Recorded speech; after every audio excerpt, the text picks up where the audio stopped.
Divide 69 by 2. Here 69 is the dividend, 2 is the divisor.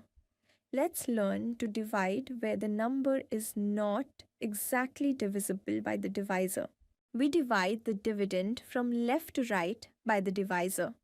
First digit of dividend, 6.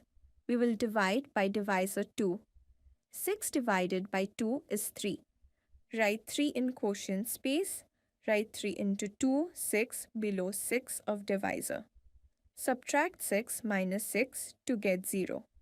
Next digit of dividend, 9. 9 divided by 2 is 4. Write 4 in quotient space. Write 2 into 4, 8 below 9 of the divisor. Subtract 9 minus 8 to get 1. Division is complete. Quotient is 34. Remainder is 1.